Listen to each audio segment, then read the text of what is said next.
Kalkma. Mama. Yakına. Kalkma. Rahmet etme. Başlasın sen.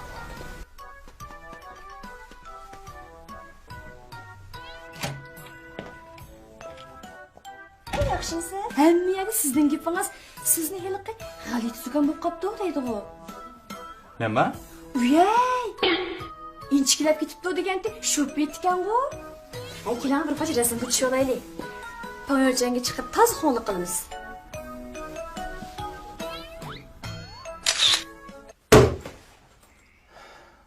Hozirdan boshlab bir og'izga qilma. Ha. Yo'q deb javob bersang bo'ldi. Uxlama.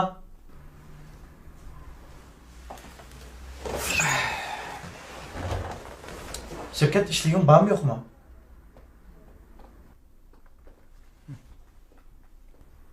Qanday işliğin var? Ondan o stüdyoga ish qilamiz hammada.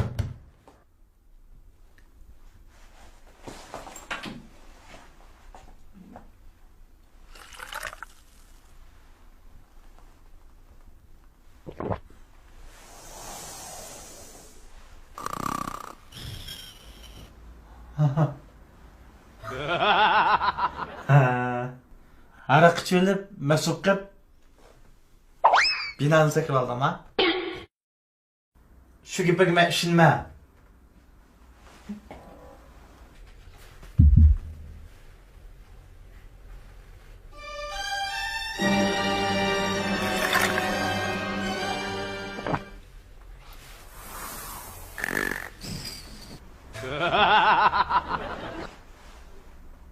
Qiz do'stim, sen de ayrılıp gidip, araq ichib mas'ul qilib binani sakirib oldi. Hey Saram! Kızı Saram!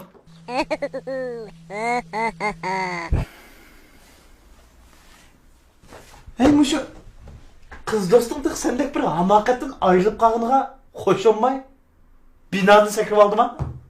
Azap! Hey Azap!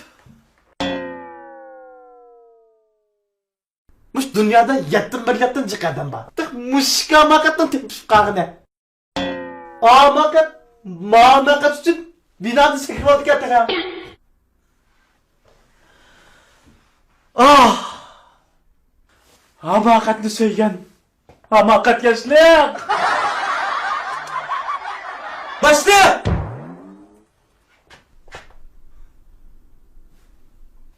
Biz sirtdan kelgan hamkorlash qushlarni kutib olgan kuni mehmonlar bo'lib bir kecha o'tirib aroq ichdik, shundami? Shunda O kuni dal mening qiz do'stimning tug'ilgan kuni edi. Yengil kechisiz do'stlarimiz oilangizdagilar bilan tomosha qildingiz. Men sizning shaxsiy shofiringiz bo'ldim. Lekin shu kuni o qiz yolg'izdi. 19 ay bo'ldi boshliq. Shanba yakshanba yo'q, damama ishlayapman. Shirkatning taraqqiyoti uchun, go'zal kelgusi uchun hamakat sanlab hamma narsamdan ayrildim. gerçi ayrılış, azaplık bosma.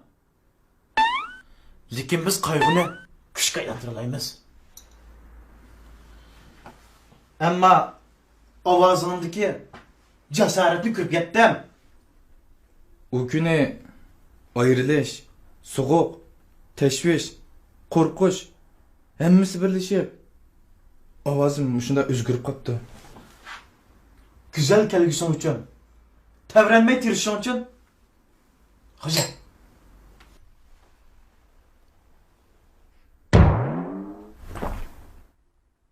Bu choy ekan-ku? Ko'ngil tigilib qoldi. Xizmat vaqtida aroq ichishga qat'iy bo'lmaydi. Ha, rost. Sen aroq ichib mas'ul qilib, bir kun sababsiz ish tashlaganing uchun 1 oylik maoshdan tutib qo'yildi. O'zing tekshirsan. Mama!